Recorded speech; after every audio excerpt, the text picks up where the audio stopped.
Muy buenas noches, queridos hermanos y amigos. Es una bendición estar aquí nuevamente en la casa del Señor para estudiar un tema más sobre la palabra del Señor. Quiero también saludar a aquellas personas que están viendo esta programación a través del internet, por el canal de la Unión Colombiana del Norte y también por Zoom TV. Estamos muy contentos no solamente por los que están aquí en el auditorio, en la cancha, sino también los que están presenciando esta programación en muchos lugares del mundo de habla hispana. Queremos comenzar nuestro estudio esta noche con una palabra de oración, como acostumbramos. Les invito a inclinar sus rostros con reverencia y vamos a orar. Padre Celestial, gracias te damos por el privilegio de encontrarnos en este lugar. Gracias por tu palabra, una guía segura en un mundo que anda tan confundido. Pedimos esta noche que tu Santo Espíritu haga presencia en este lugar. Toca corazones y lleva a aquellos que están en el valle de la indecisión, que tomen una decisión en favor de Jesús. Gracias te damos por escucharnos. Te lo pedimos en el nombre de Jesús. Amén. La Biblia nos dice que Dios creó este mundo absolutamente perfecto. Nuestros primeros padres, Adán y Eva, no tenían ni una mancha de pecado. El plan de Dios era que nuestros padres y sus descendientes continuaran viviendo por los siglos sin fin. Pero en el huerto del Edén Dios colocó un árbol. Se conoce como el árbol de la ciencia del bien y del mal. Y Dios le instruyó a nuestros primeros padres que no desobedecieran el mandato de Dios y comieran de ese árbol. Porque si comían de ese árbol, iban a pecar. Y la consecuencia del pecado sería la muerte. Todos sabemos que no solo pecaron nuestros padres, nuestros primeros padres, sino que la Biblia dice que todos han pecado y están destituidos de la gloria de Dios. No hay justo ni aun uno. ¿Cómo podía la raza humana salvarse de la sentencia de muerte por haber transgredido la ley de Dios? Dios explicó cómo iba a salvar al hombre a través de un edificio que mandó a construir en el Antiguo Testamento llamado el santuario. Ahora les voy a dar una descripción corta del santuario. Solamente vamos a estudiar los primeros 4 pasos del santuario. Son 7. En primer lugar, tenemos el campamento a donde vivían los pecadores. Jesús vino a vivir entre nosotros en nuestro campamento.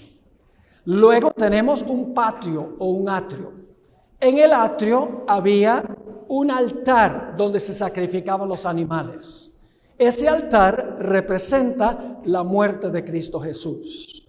Luego tenemos en el atrio también una fuente o un lavacro que representa contra la resurrección de Cristo Jesús. Luego tenemos el santuario en sí. El primer apartamento se llamaba el lugar santo. Y allí estaba el altar de incienso, el candelabro de 7 brazos y una mesa con 12 panes de la presencia de Dios. Luego entonces entraba uno detrás de un velo al lugar santísimo, a donde se encontraba el arca del pacto. Y dentro del arca del pacto, la santa ley de Dios, los 10 mandamientos. Y luego al final de los servicios del lugar santísimo, el sumo sacerdote salía y colocaba los pecados sobre la cabeza de un macho cabrío llamado Azazel. Ese es el 6º paso. Y luego entonces viene a habitar en nuestro campamento por la eternidad. 7 pasos. Ilustrando todos los diferentes aspectos de cómo Dios iba a restaurar al hombre. Ahora queremos estudiar solamente los primeros 4 pasos porque tendríamos que dedicar otro tema completo para estudiar el mensaje del lugar santísimo y el mensaje en cuanto a Azazel y cuando venga Dios a habitar de nuevo en nuestro campamento. El primer lugar que queremos estudiar es el campamento. El santuario no comienza con el atrio. El santuario comienza en el campamento a donde vivían los pecadores. El Señor Jesucristo vivió 33 años antes de morir. Es decir, su vida es igualmente importante que su muerte. Generalmente nos enfocamos en la muerte de Cristo, que la muerte nos salva. Pero la vida de Jesús juega una función muy importante también en nuestra salvación. Vamos a leer algunos versículos donde habla de por qué se edificó el santuario y la importancia de Cristo venir al campamento. Éxodo 25:8, y vamos a avanzar rápidamente. Éxodo 25:8. Aquí Dios le mandó a Moisés que se construyera el santuario con un propósito muy especial. Dice allí, y harán un santuario para mí. Y luego que dice, ¿y qué? Y habitaré en medio de ellos. El propósito del santuario era que Dios habitara en medio de su pueblo en el campamento. ¿Quién vino a habitar con nosotros en nuestro campamento? Juan 1 y el versículo 14 tiene la respuesta de quién vino a habitar con nosotros en nuestro campamento. Dice allí, en este texto muy bien conocido, Juan 1:14, y aquel verbo fue hecho carne, es decir, se hizo ser humano. Y luego, ¿qué hizo? ¿Y qué? Y habitó entre nosotros. Y vimos su gloria, gloria como del unigénito del Padre, lleno de gracia y de verdad. Jesús vino a habitar en nuestro campamento, donde viven los pecadores. Otro texto que habla de la presencia de Jesús en nuestro campamento es Mateo, el capítulo 1 y el versículo 23. Todos estos textos son conocidos probablemente. Mateo 1:23. He aquí, una virgen concebirá y dará a luz un hijo, y llamarás su nombre Emmanuel, que traducido es, ¿qué cosa? Dios con nosotros. Ahora, ¿por qué tenía Jesús que venir a vivir en nuestro medio? ¿Por qué era necesario que Jesús viviera 33 años en nuestro medio antes de ir a la cruz para morir? Sencillamente, mis queridos hermanos y mis apreciadas visitas, porque el Señor Jesucristo tenía que hacer 3 cosas en su ministerio terrenal. En primer lugar, tenía que vivir una vida perfecta. La ley nos exige a cada uno de nosotros la perfección. Ninguno de nosotros le podemos ofrecer a la ley la vida perfecta que la ley exige. Por eso Jesús vino a vivir en nuestro medio para vivir la vida que la ley nos exige a nosotros. Que aceptando a Jesús como Salvador, Cristo toma su vida que vivió en nuestro medio, su vida perfecta, y nos pone a nuestra cuenta su vida, y Dios nos mira como si nunca hubiéramos pecado. Pero teníamos un segundo problema. No solamente no le podemos ofrecer perfección a la ley, sino que también, como hemos pecado, la ley exige nuestra muerte. Alguien tenía que pagar nuestra muerte. No solo vivir la vida que debemos vivir, sino morir la muerte que debemos morir. Y por eso, después que el Señor Jesucristo vivió su vida perfecta, fue a la cruz. Ahora, vamos a enfocarnos primero en la vida perfecta de Jesús. Vamos a una profecía muy interesante en el libro de Levítico, el capítulo 22 y el versículo 20 al 22. Levítico 22 y el versículo 20 al 22. Aquí está hablando de las víctimas que se ofrecían en el santuario. La víctima tenía que tener cierta característica.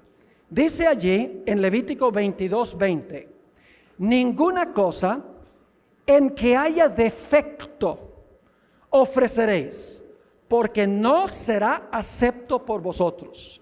Asimismo, cuando alguno ofreciere sacrificio en ofrenda de paz a Jehová para cumplir un voto o como ofrenda voluntaria, sea de vacas o de ovejas, para que sea aceptado, será sin defecto, ciego, perniquebrado, mutilado, verrugoso, sarnoso o roñoso. No ofreceréis estos a Jehová, ni de ellos pondréis ofrenda encendida sobre el altar de Jehová. La víctima que se iba a ofrecer no podía tener defecto, porque la víctima representaba a Cristo Jesús, quien vivió una vida sin pecado. Pero no solamente se exigía una víctima sin defecto, también se exigía un sacerdote sin defecto físico. Vamos a Levítico 21, el capítulo anterior, Levítico 21 y el versículo 17 al 21. Levítico 21, 17 al 21, a donde está hablando del sacerdote que tampoco podía tener defecto.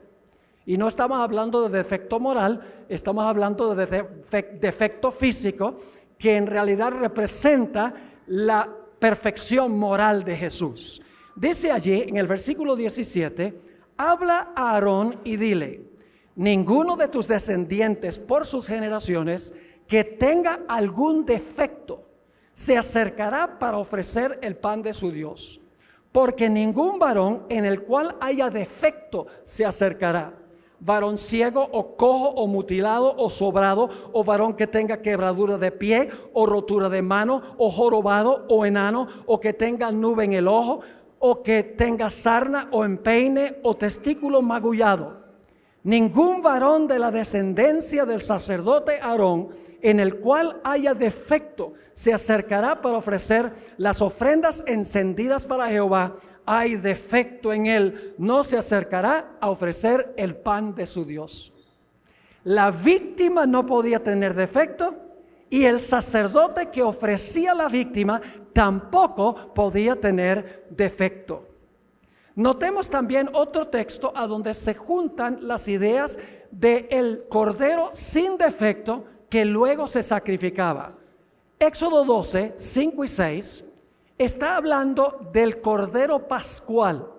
Ahora, generalmente nos enfocamos en la muerte del cordero pascual, pero hay algo importante en cuanto al cordero pascual antes que fuera sacrificado. Dice en Éxodo 12, 5 y 6, en cuanto al cordero, el animal será ¿qué cosa? Sin defecto, macho de 1 año. Lo tomaréis de las ovejas o de las cabras y lo guardaréis hasta el día 14 de este mes. Y luego, ¿qué se hacía con el cordero que no tenía defecto? Dice, y lo inmolará toda la congregación del pueblo de Israel entre las 2 tardes. Ahora, ¿por qué razón no podía tener la víctima defecto ni el sacerdote defecto? Sencillamente porque la víctima y el sacerdote representaban a Cristo Jesús. Porque Jesús era el sacerdote que ofreció su propio sacrificio. En el Antiguo Testamento se necesitaba un sacerdote que ofreciera un sacrificio, pero Jesús es el sacerdote que ofrece su propio sacrificio. Dice en el libro de Hebreos, se ofreció a sí mismo. Vamos a Primera de Pedro, el capítulo 1 y el versículo 18 al 20. Primera de Pedro 1, 18 hasta el versículo 20. Nuevamente, las 2 características se le aplican aquí a Jesús para que vean que la víctima sin defecto y el sacerdote sin defecto representaban a Jesús. Dice allí en el versículo 18, sabiendo que fuisteis rescatados de vuestra vana manera de vivir, la cual recibiste de vuestros padres, no con cosas corruptibles como oro o plata, sino con ¿qué cosa?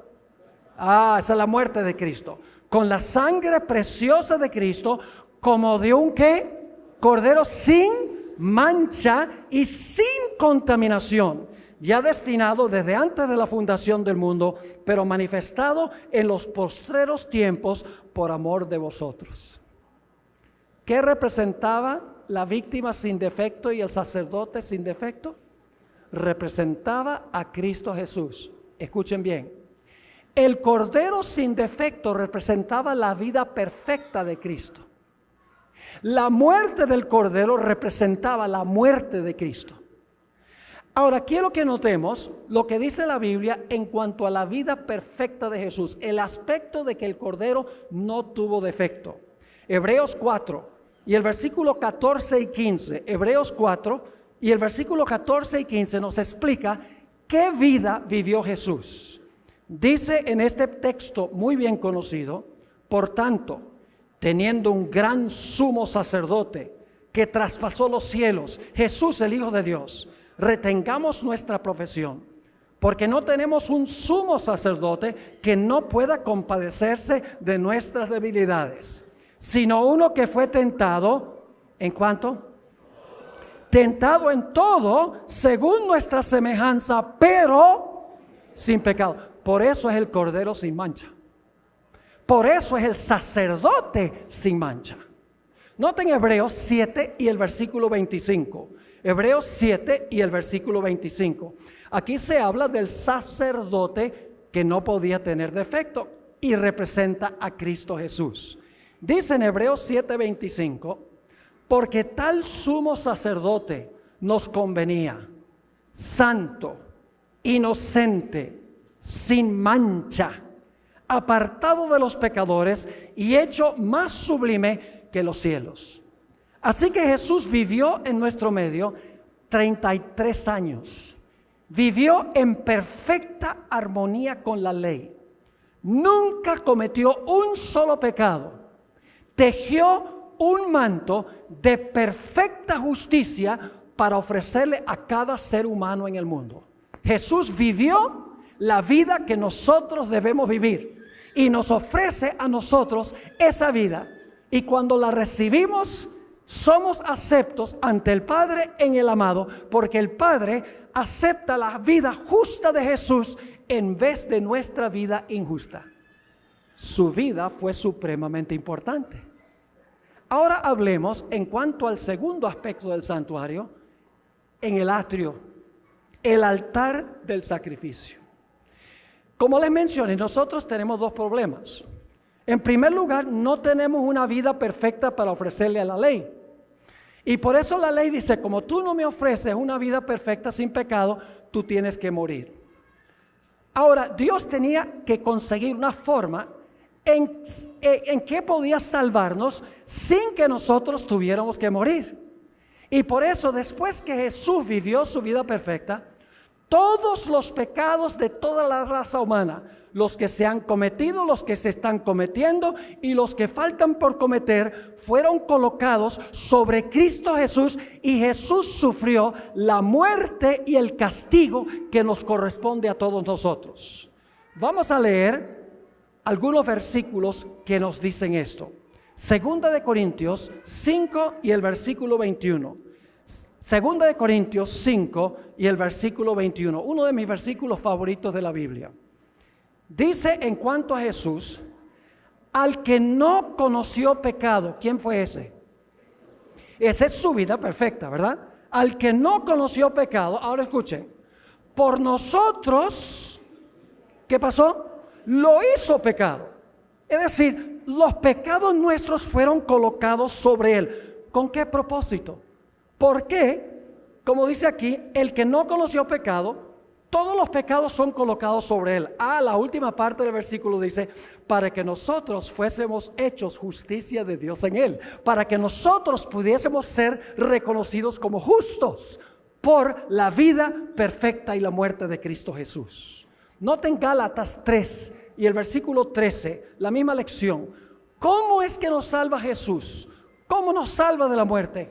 Nos salva de la muerte tomando sobre sí mismo la muerte que nosotros merecemos. Dice ahí en Gálatas 3 y el versículo 13: Cristo nos redimió de la maldición de la ley. ¿Y saben lo que dicen algunos?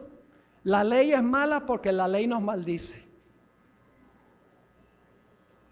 La ley no es mala porque nos maldice. Nos maldice porque nosotros somos malos. Cuando usted se come un semáforo en rojo, usted está bajo la ley. Y claro, la culpa la tiene el semáforo. La culpa la tengo yo, no la tiene el semáforo. De nada vale romper el semáforo. Es decir, Cristo nos redimió de la maldición de la ley, nos maldice porque hemos pecado. ¿Y cómo lo hizo?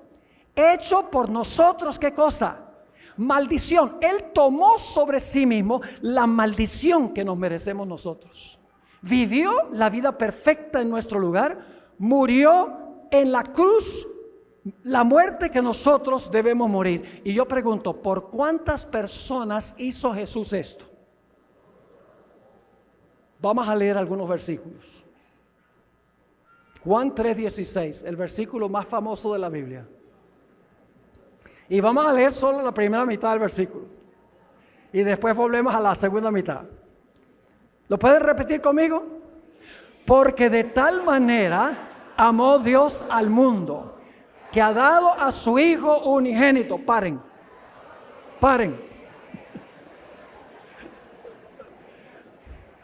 Es inútil pedirles que paren.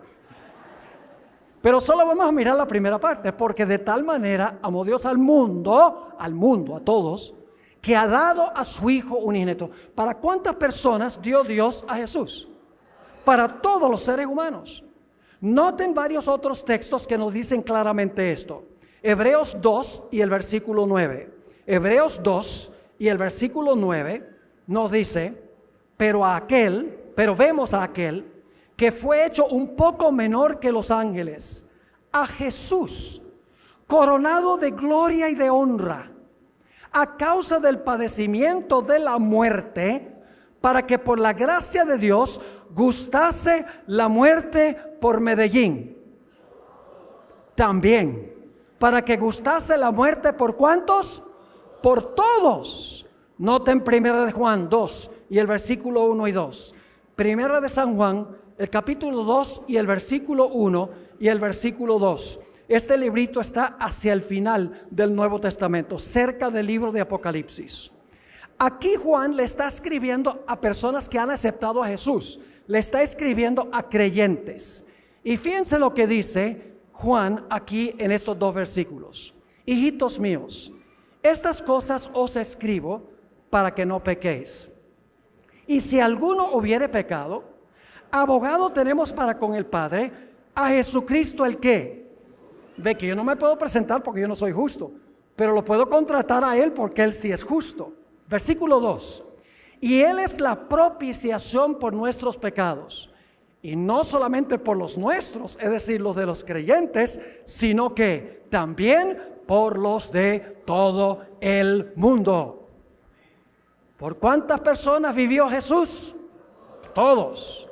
¿Por cuántas personas murió Jesús? Por todos. ¿Jesús vivió por Hitler? ¿Jesús murió por Hitler?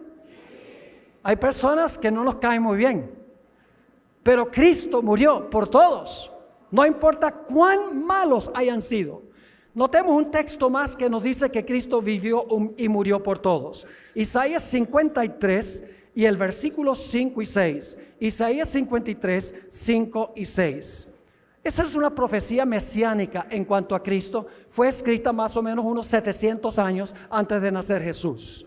Dice, mas el herido fue por nuestras rebeliones, molido por nuestros pecados. El castigo de nuestra paz fue sobre él, y por su llaga fuimos nosotros curados. Todos nosotros nos descarriamos como ovejas, cada cual se apartó por su camino. Y ahora escuchen, mas Jehová cargó en él el pecado de todos nosotros. Jesús vivió una vida perfecta en nuestro lugar, murió en la cruz en nuestro lugar por cada ser humano que jamás haya respirado en este planeta. Quiero leerles una cita muy interesante que escribió una escritora muy perceptiva, donde explica por cuántos murió Jesús. Dice así: el peso de la culpabilidad de todo pecado recayó sobre la alma divina del Redentor del mundo. Los malos pensamientos, las malas palabras, los malos actos de cada hijo e hija de Adán exigían una paga que recayó sobre Cristo. pues había llegado a ser el sustituto del hombre. Aunque no era suya la culpa del pecado, su espíritu fue desgarrado y magullado por las transgresiones de los hombres, y aquel que no conoció pecado llegó a ser pecado por nosotros para que pudiésemos ser justicia de Dios en él. Así que su vida y su muerte fueron para todos los seres humanos. Ahora vamos al tercer paso. Nos hemos movido del campamento donde vivió su vida perfecta al altar a donde el Señor Jesucristo murió por el pecado, y ahora necesitamos movernos al lavacro o a la fuente que se encontraba entre el altar y el lugar santo del santuario, el primer apartamento de la carpa en sí. Ahora escuchen bien. Quiere decir que el lavacro o la fuente representa algo que hizo Jesús entre cuando murió en el altar y cuando entró al lugar santo del santuario. Porque el lavacro o la fuente se encontraba entre el altar y el lugar santo del santuario. Tiene que ser el siguiente paso en el ministerio de Jesús. ¿Qué representa el lavacro o la fuente? La fuente representa la resurrección de Jesús. ¿Por qué existía la fuente? Porque el sacerdote, cuando ofrecía a la víctima, se manchaba con la sangre de la víctima. Llevaba en su cuerpo las señales de la muerte. Y antes que pudiera entrar al lugar santo para ministrar, tenía que lavarse completamente de todo vestigio de la muerte, del sacrificio que había sido ofrecido. Ahora vamos a leer el libro de Tito, el capítulo 3 y el versículo 4 y 5. Tito, el capítulo 3 y el versículo 4 y el versículo 5. Aquí se habla del lavacro o del lavamiento de la regeneración. Vamos a leer esos dos versículos, Tito 3 y el versículo 4 y 5. Pero cuando se manifestó la bondad de Dios nuestro Salvador y su amor para con los hombres, nos salvó, no por obras de justicia que nosotros hubiéramos hecho, sino por su misericordia, por el lavamiento de la ¿qué? De la regeneración y por la renovación del Espíritu Santo. Es el lavamiento de la ¿qué? De la regeneración. Yo pregunto, ¿qué significa regenerar? La palabra en el griego consta de dos palabras griegas en una. Palin, que significa otra vez, y genesia significa vivir. Es decir, la palabra significa vivir otra vez o vivir de nuevo, volver a la existencia. Es decir, el lavamiento que dice aquí, el lavamiento de la regeneración, es representado por el agua a donde el Señor Jesucristo resucita y se lava completamente de todo vestigio de la muerte, porque cuando resucitó ya no muere más. Vamos a Romanos 6, 9 y 10 para que ustedes vean cómo Jesús se despojó de todo vestigio de la muerte cuando resucitó de los muertos. Romanos 6 y el versículo 9 y 10. Sabiendo que Cristo, habiendo resucitado de los muertos, luego que dice, ya no muere. Se lavó de la muerte. En él no hay vestigio de muerte. Sigue diciendo, la muerte no se enseñoreará ¿qué? Más de él, porque en cuanto murió, al pecado murió una vez por todos, mas en cuanto vive, vive para Dios. Jesús, cuando resucitó, dejó en el sepulcro todo vestigio de la muerte. Ahora, los cristianos de hoy en día se enfocan especialmente en la cruz. Hablan de la cruz y hablan de la cruz y hablan de la cruz. Y dicen, Cristo nos perdonó nuestros pecados en la cruz. Pero ¿saben algo, mis queridos hermanos y amigos? El Señor Jesucristo no perdonó los pecados en la cruz. Si Cristo no hubiera resucitado, estaríamos todavía en nuestros pecados. Y ustedes dicen, ¿cómo es eso? ¿Eso lo enseña la Biblia? Vamos a 1 Corintios, el capítulo 15, y vamos a leer desde el versículo 17 hasta el versículo 20. 1 Corintios 15 y el versículo 17 hasta el versículo 20. Dice lo siguiente: y si Cristo no resucitó, vuestra fe es vana. Entonces yo pregunto, si Jesús murió pero no resucitó, ¿nos salva? No, Señor. Dice, y si Cristo no resucitó, vuestra fe es vana. ¿Aún estáis qué? Entonces no los perdonó en la cruz, porque si no resucita estamos aún en nuestros pecados. ¿Lo están entendiendo o no? Así que sigue diciendo, aún estáis en vuestros pecados. Entonces también los que durmieron en Cristo perecieron. Si Jesús no resucita, los que murieron perecieron, y los que están vivos perecieron también. Y vamos a ver por qué. Dice el apóstol Pablo en el versículo 19, si en esta vida solamente esperamos en Cristo, somos los más dignos de conmiseración de todos los hombres. Mas ahora Cristo ha resucitado de los muertos, primicias de los que durmieron es hecho. Pregunto, ¿por qué fue necesario que Jesús resucitara? Porque Él tenía que entrar al lugar santo para interceder. Y un Salvador muerto no puede interceder. Su vida y su muerte hubiera sido en vano si Jesús no resucita para cumplir la siguiente función en el lugar santo del santuario. Y ustedes dicen, pero pastor, ¿cuál es la siguiente función de Jesús en el santuario? Volvemos otra vez a Juan 3, 14 al 16. Juan 3, 14 al 16. Y como Moisés levantó la serpiente en el desierto, así es necesario que el Hijo del Hombre sea levantado. ¿Cuántos se salvan? ¿Se van a salvar todos los seres humanos? ¿Se van a salvar? Todos los seres humanos se van a salvar. No se va a perder ni uno. No, hay algunos que se van a perder. ¿Y acaso yo no dije que Cristo vivió por todos y murió por todos? ¿Cómo entendemos esto? Sigamos leyendo. Dice, para que todo aquel que en Él cree, es decir, confía, no se pierda, mas tenga vida eterna.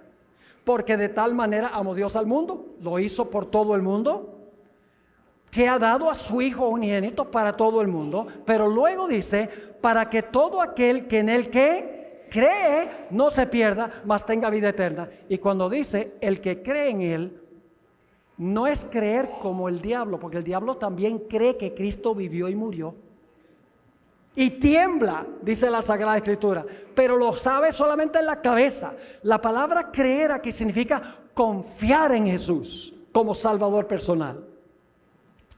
Ahora déjenme darles una ilustración para que puedan entender.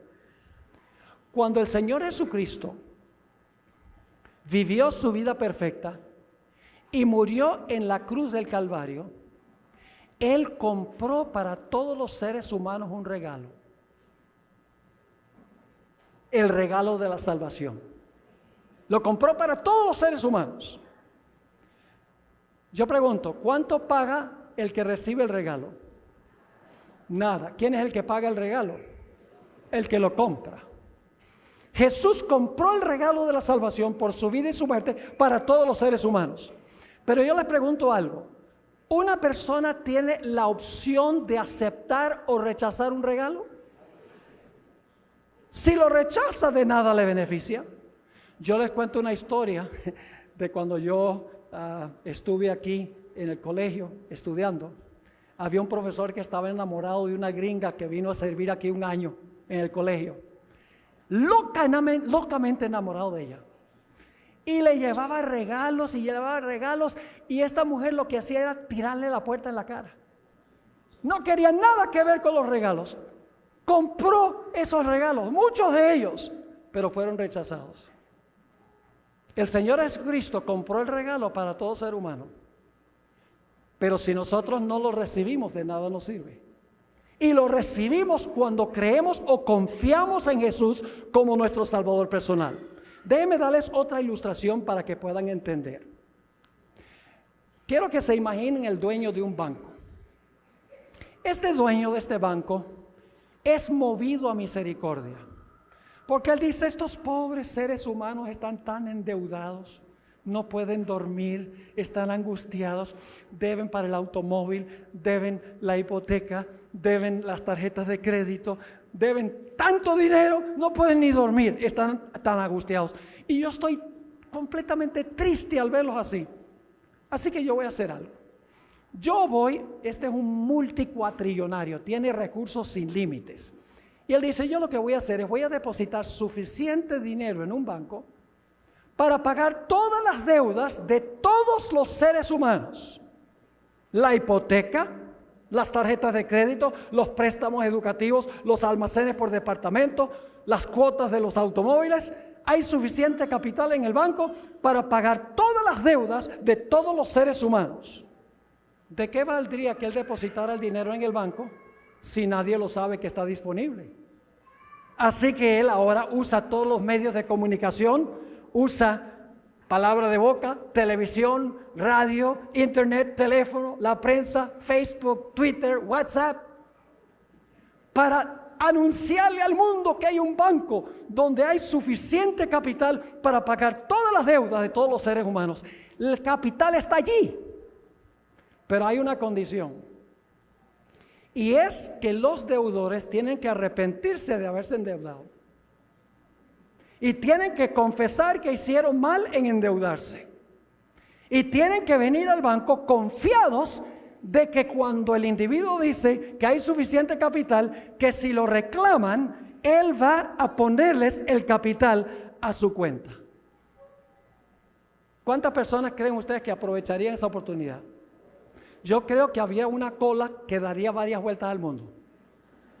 Pero escuchen bien, Jesús por su vida y su muerte depositó suficiente capital en el banco del universo para pagar la deuda de cada ser humano. Pero nosotros tenemos que arrepentirnos de habernos endeudado. Tenemos que confesar que hicimos mal en endeudarnos. Tenemos que confiar que el capital está allí y tenemos que reclamarlo. Y entonces Jesús toma el capital, nos lo pone a nuestra cuenta y Dios nos mira como si nunca hubiéramos pecado. Así que Juan 3:16 sí dice: porque de tal manera amó Dios al mundo que ha dado a su Hijo unigénito. Pero luego dice: para que todo aquel que él cree, que se arrepiente, que confiesa su pecado, que confía en Jesús, no se pierda, mas tenga vida eterna. En el libro devocional Hijos e Hijas de Dios, página 24, encontramos esta linda cita. Esta ilustración del banco no la inventé yo, la conseguí en esta matutina. Escuchen lo que dice: Cristo se ha comprometido a ser nuestro sustituto y garante, y no pasa por alto a nadie. Hay un fondo inagotable de obediencia perfecta que proviene de su obediencia. Hay un fondo inagotable de obediencia que Jesús depositó en el banco celestial. Sigue diciendo: en el cielo, sus méritos, los de Jesús, su abnegación, su sacrificio propio, se atesoran como incienso que se ofrece juntamente con las oraciones de su pueblo. Cuando las oraciones sinceras y humildes de los pecadores ascienden al trono de Dios, aquí viene la parte más linda. Cristo mezcla con ellas los méritos de su propia vida de perfecta obediencia. Nuestras oraciones resultan fragantes gracias a este incienso. Cristo se ha comprometido a interceder en nuestro favor y el Padre siempre oye a su Hijo. Cuando pecamos, venimos a Jesús, le decimos a Jesús: Señor, estoy triste por lo que hice. Te mandó a la cruz, te causó que clamaras en la cruz: Dios mío, ¿por qué me has desamparado? El pecado es terrible, Señor, perdóname por haber pecado. Pero yo también confío de que Jesús vivió una vida perfecta, murió por el pecado. Quiero reclamar el capital de su vida perfecta y de su muerte por el pecado. Por favor, toma eso y ponlo a mi cuenta. Y cuando lo hago y vengo al trono de la gracia, el Padre toma el capital de Jesús y me lo pone a mi cuenta, y Dios me mira como si nunca hubiera pecado. ¡Qué linda noticia es esa! Por eso en 1 de Juan 2, 1 y 2, el apóstol Juan, el discípulo amado, escribió: hijitos míos, estas cosas os escribo para que no pequéis. Y si alguno hubiere pecado, abogado tenemos para con el Padre, a Jesucristo el justo. Jesús se puede presentar como el justo. Dice, no lo mires a él que es injusto. Me ha aceptado a mí, acepta mi justicia en lugar de su injusticia. En Hebreos 7 y el versículo 25 dice, por lo cual puede también salvar perpetuamente a los que por él se acercan a Dios, viviendo siempre para interceder por ellos. Ahora, yo mencioné que el Señor Jesucristo no perdonó los pecados en la cruz. Y cuando yo digo eso, mucha gente se sorprende y dice, pero pastor, el Señor Jesucristo no perdonó los pecados en la cruz. No, lo que Jesús hizo fue hacer provisión para perdonar los pecados, depositando el capital en el banco, por así decirlo. Pero hay que reclamar individualmente y personalmente lo que hizo Jesús por nosotros. El perdón viene cuando nosotros nos arrepentimos, confesamos nuestro pecado, confiamos en Jesús. En ese momento, Cristo toma su capital y nos lo pone a nuestra cuenta. Vamos a leer algunos versículos para que vean que la Biblia enseña esto. Vamos a Hechos, el capítulo 2 y el versículo 38. Hechos 2 y el versículo 38. Aquí es el día del Pentecostés. Acaba de caer el Espíritu Santo. Y vienen los que están presentes y le dicen a Pedro, oye Pedro, lindo sermón. ¿Qué tenemos que hacer nosotros para beneficiarnos de lo que hizo Jesús? Dice allí, Pedro les dijo, ¿cuál es la siguiente palabra? Arrepentíos. ¿Y qué más? Y bautícese cada uno de vosotros en el nombre de Jesucristo. Y luego dice ¿qué? Para perdón de los pecados. ¿Cuándo es que recibimos perdón de los pecados? Cuando nos arrepentimos y ¿qué? Y nos bautizamos, dice aquí. Dice nuevamente, arrepentíos y bautícese cada uno de vosotros en el nombre de Jesucristo para perdón de los pecados. Y luego dice, y recibiréis el don del Espíritu Santo. Ustedes conocen muy bien ese versículo en el libro de Proverbios, donde dice, el que encubre sus pecados no prosperará, mas el que los confiesa y se aparta alcanzará misericordia.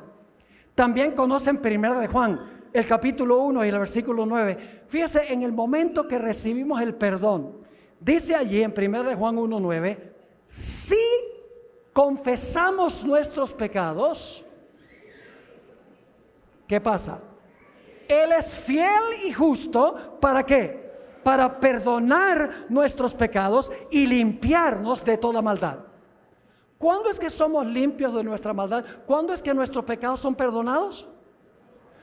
Cuando nosotros nos arrepentimos y confesamos nuestros pecados y reclamamos el capital que se encuentra en el banco. ¿Están entendiendo todos estos puntos? Quiero leerles un par de citas. Una de las citas se encuentra en ese libro clásico, Fe y Obras. Dice lo siguiente: es la justicia de Cristo la que hace que el pecador penitente, ¿qué clase de pecador? Penitente significa que está triste por el pecado.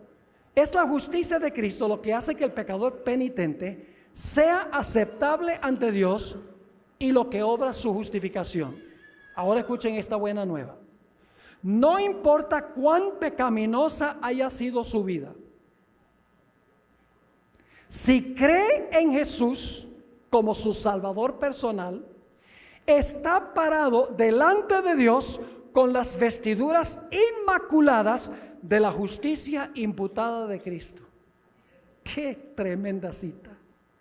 Aquí hay otra. La gracia de Cristo justifica gratuitamente al pecador, sin mérito o reclamo de su parte. La justificación es el perdón pleno y completo del pecado. Ahora noten esto: El mismo instante en que el pecador acepta a Cristo por la fe, recibe el perdón. Se le imputa la justicia de Cristo, significa que se le pone a su cuenta, se le acredita la justicia de Cristo y ya no debe dudar en cuanto a la gracia perdonadora de Dios. Qué gloriosa verdad la que se encuentra en la palabra de Dios. Hay una historia en la Biblia que ilustra todo este proceso. La historia del hijo pródigo. El hijo pródigo era muy egoísta. Era de esos jóvenes que decía: estoy aburrido de todas las leyes de la casa, todos los reglamentos de la casa. Yo quiero irme, quiero ser libre. Así que le dice a su padre: dame mi porción de la herencia para que yo pueda salir al mundo y pueda vivir y gozar de la vida. La Biblia nos dice que por un rato le fue bien. Fiestas, sexo ilícito, gozando la vida, rodeado de amigos, le fue bien. Pero luego llegó el momento calamitoso, porque había gastado todo lo que tenía, desaparecieron todos los amigos, todo el dinero, y el muchacho quedó destituido, quedó desamparado. Finalmente terminó entre los cerdos. Él era judío. A los judíos se les prohibía aún tocar a un cerdo. Y él está trabajando entre los cerdos y compitiendo con los cerdos por la comida. No podía haber caído más que eso. Inmundo en su vida con cerdos inmundos. Y cuando está ya compitiendo por las algarrobas de los cerdos y limpiando el lugar donde están los cerdos, se empieza a acordar de la casa. Ay, mi papá, qué bueno lo tenía yo cuando estaba en casa. Qué bueno era mi papá. La bondad de su padre ahora lo lleva al arrepentimiento. El arrepentimiento no es algo que nos sale a nosotros. El arrepentimiento es un don de Dios. Romanos 2 y el versículo 4 dice que Dios nos da el arrepentimiento. Este joven, cuando estaba en las peores condiciones, ahora se acuerda de su padre y la bondad y el amor de su padre lo atrae a la casa. Así que él dice, prepara su discurso y dice: voy a regresar a mi casa y le voy a decir a mi padre: he pecado contra el cielo y contra ti, no soy digno de ser llamado tu hijo. Pregunto, ¿estaba arrepentido? ¿Sí o no? Estaba arrepentido. ¿Iba a confesar su pecado? ¿Iba a confiar que su padre lo iba a recibir? Sí, aunque fuera como siervo. Así que regresa a la casa y le dice, mientras está lejos, el padre está ahí, mirando a la distancia: ¿cuándo volverá mi querido hijo? Y de repente ve en la distancia a su hijo que se había ido en harapos, oliendo a feo. Y ahora el padre se queda donde está y dice: muchacho, ve a bañarte, yo no te puedo tocar. No. ¿Qué hace el padre? El padre lo recibe, el padre lo abraza, le dice: bienvenido al hogar, mi hijo. Ni siquiera permitió que terminara el discurso. Y luego, escuchen bien, este es el punto clave. Luego el padre tomó su manto y se lo puso. ¿Cuándo es que Cristo nos pone su manto de justicia para que seamos aceptos en el amado? Cuando nosotros nos arrepentimos porque recordamos la bondad de Dios. Cuando nos arrepentimos del pecado, lo confesamos, volvemos y decimos: soy un miserable pecador, Señor, por favor, perdóname. Y entonces Dios toma el manto perfecto de la justicia de Cristo y nos pone el manto de su justicia y nos recibe nuevamente como hijos e hijas suyos. ¡Qué glorioso! Pero no todo arrepentimiento es genuino. Existe el arrepentimiento que se compone de lágrimas de cocodrilo. Yo no sé si el cocodrilo llora, es la verdad. Si llora no es porque se acabó de comer a alguien y está arrepentido.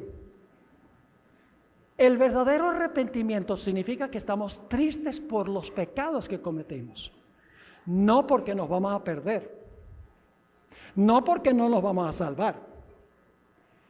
No es como el arrepentimiento de Judas, que se entristeció, que el plan le salió mal, pero no estaba triste de haber entregado a Jesús. Estaba triste porque el plan le salió mal. El verdadero arrepentimiento significa que estamos tristes por el pecado, porque el pecado laceró a Jesús. ¿Quieren saber cuán terrible es el pecado? Visiten el huerto de Getsemaní, a donde Jesús 3 veces dijo: Padre, si puede pasar esta copa de mí, que sea así, pero que no se haga mi voluntad sino la tuya. Estoy dispuesto de beber la copa de tu ira en favor del hombre, pero si me pudiera zafar. El pecado llevó a Jesús a clamar en la cruz: Dios mío, ¿por qué me has desamparado? Así de terrible es el pecado. Llevó a Cristo Jesús a la cruz del Calvario. Y cuando yo veo lo que el pecado le hizo a Jesús, no voy a querer tener nada más que ver con el pecado. Es contemplando la cruz de Jesús como ganamos la victoria sobre el pecado. Ahora quiero concluir mencionando un asunto más, volviendo a un texto que leímos ya. Hechos 2 y el versículo 38. Posiblemente aquí tengamos personas esta noche que tienen un gran sentido de culpa. No tienen paz en su vida. Han cometido pecados que los agobian, que les molesta la conciencia. Posiblemente inclusive hay algunos que no pueden dormir por cosas que han ocurrido en su vida, por pecados que han cometido. Pues yo quiero darle las buenas nuevas esta noche, de que esta misma noche usted puede ir a acostarse teniendo paz con el Señor, dormir bien y tener la conciencia tranquila. Y usted dice: ¿cómo sucede eso? Hechos 2:38 nos dice, y aquí está hablando Pedro: arrepentíos y bautícese. Fíjese que es individual, ¿verdad? Y bautícese ¿qué?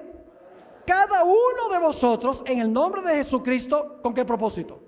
Para perdón de los pecados. Y luego ofrece otro don. Dice: y recibiréis ¿qué cosa? Recibiréis el Espíritu Santo. Es decir, en el momento en que nosotros nos arrepentimos, tomamos la decisión de bautizarnos. Cuando nos bautizamos, nuestros pecados son sepultados en el agua y Dios nos mira como si nunca hubiéramos pecado y nos da su Santo Espíritu para transformar y cambiar nuestra vida, para que podamos vivir una vida completamente distinta y diferente. Esa es la promesa de Dios. Ahora quiero compartir con ustedes algo sobre el asunto del bautismo. El bautismo bíblico es un bautismo por inmersión. Es decir, el bautismo por aspersión, cuando un bebé nació, lo bautizaron, ese bautismo no es bíblico. Y el bautismo, todos los bautismos en la Biblia fueron bautismos de adultos. Personas ya que podían entender lo que estaban haciendo, porque la Biblia dice que para bautizarnos tenemos que creer en eso. Un bebé no puede hacer eso. Tenemos que arrepentirnos. Un bebé no puede hacer eso. Es decir, en la Biblia todos los bautismos fueron de adultos y los bautismos fueron sumergidos debajo del agua. Y usted dice: pero pastor, ¿qué importa bautizarse como dice la Biblia? ¿Acaso cualquier bautismo no funciona? La respuesta es que no. Déjame explicarles por qué razón. Aquí vamos a tener varios bautismos durante el transcurso de la semana. Y en otros sitios también se están haciendo bautismos. Tenemos aquí atrás un bautisterio muy bonito. Cuando el pastor tiene el candidato en el bautisterio, levanta la mano para aquellas personas que no han visto un bautismo por inmersión. Levanta la mano y dice al candidato: yo te bautizo en el nombre del Padre, del Hijo y del Espíritu Santo. Amén. Yo pregunto: ¿qué es lo último que hace la persona antes de que el pastor lo sumerja debajo del agua? deja de respirar. ¿Y qué hace la persona mientras está bajo el agua? No respira. ¿Y qué es lo primero que hace cuando sale del agua? Respira de nuevo. ¿Sabe lo que ha pasado? En miniatura están repitiendo la experiencia de Cristo. Porque la cruz dice que Cristo expiró. En el sepulcro no respiró, pero luego resucitó y respiró de nuevo. Es decir, en el momento del bautismo, Dios nos incorpora en Jesús, porque en miniatura estamos pasando por la experiencia de Jesús. En ese momento es que nosotros somos aceptos por el amado. El bautismo es crucial. Por eso Jesús dijo: el que creyere y fuere bautizado, este será salvo. No es una mera ceremonia, es la incorporación de la persona en Cristo Jesús. Es un glorioso momento cuando pasamos de la muerte a la vida, sepultamos el pecado para resucitar a una vida completamente nueva, con una conciencia limpia, todo el pasado borrado ante la vista de Dios. ¿Quién no va a querer eso?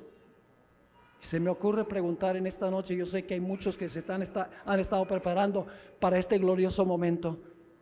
¿Cuántos de los que están aquí que no han sido bautizados por inmersión, o posiblemente se extraviaron del camino del Señor y quieren renovar su voto con el Señor Jesús? Quieren decir: sí, yo quiero también responder al Señor. Es mi decisión esta noche que yo, por la gracia de Dios, voy a bautizarme, a prepararme para bautizarme. ¿Quiere colocarse de pie esta noche? Si ese es el deseo de su corazón, yo voy a orar por usted. ¿Tenemos algunos aquí? Yo sé que tenemos varios. Gloria a Dios, gloria a Dios. ¿Podría pedirle por favor que vengan aquí al frente? Yo voy a orar por usted. Hay otras personas aquí que quieren decirle: sí, vengan, acérquense. Yo voy a tener una oración. También quiero apelar a las personas que están viendo esta programación a través del internet. Si van a la página de esperanzaparavivir.org, ustedes van a poder también registrarse para prepararse para este glorioso evento del bautismo. Qué lindo, tenemos un grupo que está respondiendo al llamado del Señor. Este no es un llamado mío, es un llamado del Espíritu Santo que está haciendo a tu corazón. Así que acércate, vamos a tener una oración especial para que el Señor fortalezca esa decisión y que muy pronto puedan pasar por esta gloriosa experiencia. Veo a varios acercándose. Sé que en el auditorio también tenemos personas que están respondiendo al llamado, al igual que personas que están reunidas también allá en la cancha. No los podemos ver ahora, pero hay pastores que van a atenderlos allá.